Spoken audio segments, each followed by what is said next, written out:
Hey everyone, and welcome back to my channel. In today's video, I want to do a bit of a reaction type video where I'm going to be reacting to another fellow Australian YouTuber who does a lot of language learning videos, which I think are really great. You should definitely check him out. His channel is called Days of French and Swedish. Essentially in this video, I want to talk about why he's actually recently quit French, or not really recently, it's been almost a year now actually, but he uploaded another video, a follow-up video to his original I Quit French video. So we're going to look at his latest video called Should I Have Quit French? And first I'll give you a recap about his first video, I Quit French. Now in this first video, he talks about how he doesn't really know why he was studying French this whole time. He'd studied French and Swedish together for 2 years, and he came to the conclusion that he believed that his Swedish wasn't at a good enough level to be able to do a second language at the same time, and that it just didn't make sense for him to pick up a second language in the first place. Yeah, in the end, he decided to quit French to focus on his Swedish, and that's the moral of the story. He didn't have enough time to do 2 languages, and he wanted to be a polyglot, but at the end of the day, he realized it wasn't possible, and he decided to just focus on his one language. I'm excited to see what he's going to say about it because I actually haven't watched this yet. I'm interested to see if he's made more progress with his Swedish. I'm assuming he might have, because if you don't have to focus on 2 languages, all your focus is on one, right? Or if he actually does regret quitting French. I think this video will be good for people that are wanting to study more than one language. See, I'm not saying that other people are wrong. I'm just saying that they can't tell me that I'm wrong. His intros are always funny. 6 months ago, I made the decision to put my French on hold indefinitely in order to focus full-time, if you will, on my Swedish. And there's a lot around that. There's a lot of people had varying opinions on that, and I have varying opinions on that. And now that I've had 6 months to reflect on what this has done for my language learning, what it's done for my life, good, bad, ugly, everything.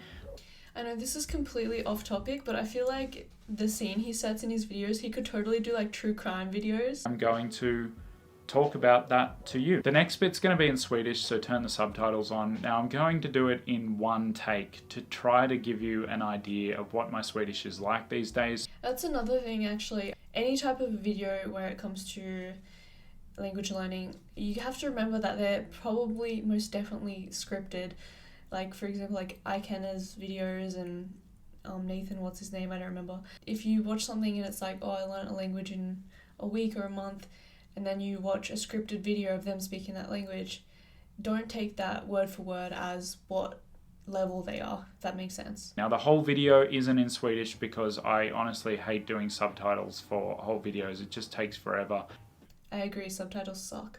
Vi ska börja med fördelar, vilket är alltid en bra sak att börja med. Och jag skulle säga att den största fördelen. Can we just take a moment to talk about how cool Swedish sounds? Like, oh my gosh, it sounds like it's off this planet almost. in a nice way. It's just so far from English. I wonder how difficult it is to make that like throat noise, because yeah, I'm assuming that would be quite difficult to learn. His Swedish sounds like it's at a good level. Like, I wouldn't complain. It's also simplified things in my life on a grander scale, like what I'm trying to do with the languages. So I was just trying to get French and Swedish to as high levels as possible. And it was working in that, yes, I was learning the 2 languages at the same time.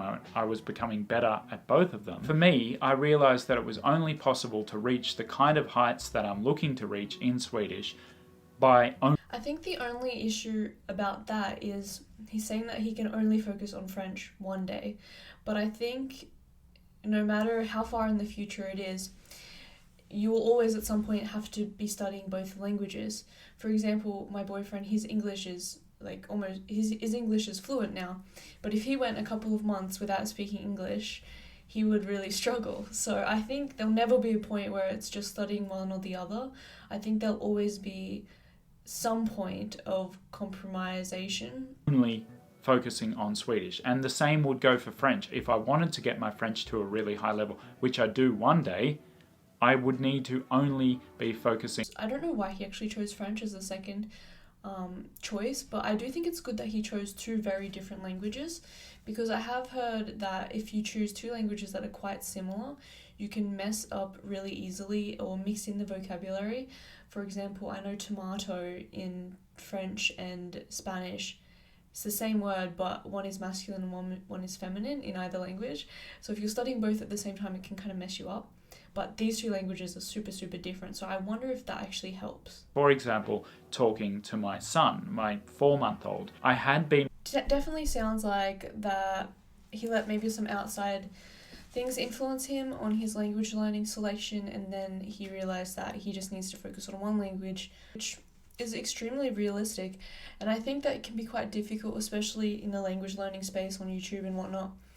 The polyglots or whatever of YouTube definitely get a lot of attention, because the thought of being able to speak a whole bunch of languages is really awesome.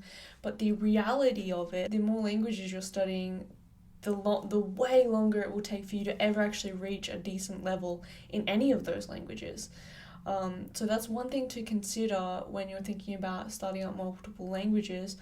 Definitely, dabble in languages if you want. I say about myself that I'm learning French to become fluent, and then, I enjoy looking at other languages, and I think it's natural. For example, like after I started doing French, I found myself Googling Japanese grammar, how different structures of languages work, just because it's interesting. But for me to actually think about taking another language as seriously as I am with French, I have no idea how that's even possible. However, I do occasionally get clues that it's mostly still there, and I think it would come back very quickly. Now, this isn't going to be the case for all people at all levels of all languages. My French was basically at a B2 level, not for spoken. I definitely couldn't speak at a B2 level. I could speak at a B. So he was actually higher than what I am in French, which I think that, I can definitely see why his French didn't just disappear, because even for me, if I don't study for a month or so, I feel like I can still get back into it fairly reasonably, and I'm B1 level. So for him, I feel like it wouldn't even be that hard to get back into French, maybe just a few months to just kind of re-get it going in the brain, but that's impressive that he managed to get up to B2. I would even consider B2 being fluent, it's not like native level, but I would consider B2 in any language to be pretty freaking good. Like that's what you need in France to be able to work in a French company, is a B2. So one level, but I could understand actually even higher than that. I could generally understand what someone was talking about, no matter what they were talking about or how fast they were saying it, obviously with some exceptions. In fact, I did quite an in-depth test that awarded me a C1 level, which is definitely not the case, but that does show that the kind of level we're talking about, it's higher than a lot of people get before they then go away from a language, and so that those lower levels, they're going to drop off more quickly. Also in French, I think it's probably the slowest language to drop off for an English speaker, because you've got about half the vocabulary already, so your vocabulary is not going... French has got to be the easiest language to learn as an English speaker, or any of those Latin languages, so use that to your advantage and learn one of those. Anywhere fast. Basically, I wouldn't expect the same thing to happen for a native English speaker who ever gets their Japanese or Russian to the same level. Don't expect that to hold quite as well as French does. The ultimate question, I guess, is was it worth it? Like, has my Swedish improved enough for it to have been worth it to stop studying French? I think it's very hard to say just based on a level, because I kind of don't really remember what level. That's the thing, is language learning, it's so hard to track because there's so many factors that come into play, and it's really hard to track specific levels. But let's see what he has to say. I've got recordings and things like that, but it's still hard for me to gauge the level of comfort, and that's what I was sort of trying to improve, was the comfort with which I can say things.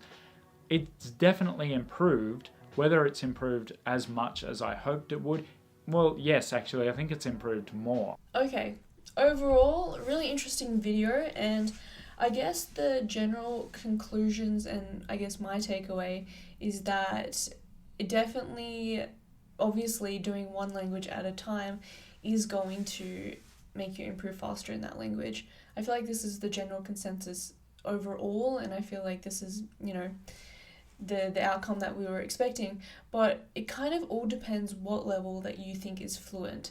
Because for me, if I reached a B2 level in another language, I would consider that to be a level that I would be happy to just be at permanently. My French, I would want it to be a C2, but if I was learning a second language and I got to a B2, I think that I would be pretty happy with that. I think taking pauses on things that you've started is okay, and don't feel like you have to continue something if you feel like it's hindering another part of your language learning, your studies, anything it is. And yeah, just keep in mind, if you're wanting to focus on a whole bunch of different things, that it might take you significantly longer to get to the levels you want to get to. Overall, some really good insight, and I found that video really interesting. I feel like for me at this point in my life and me doing French, I definitely wouldn't start another language at the moment, but I do know a lot of other people might want to do multiple languages or study multiple languages in school. So this video might be really interesting to those kinds of viewers.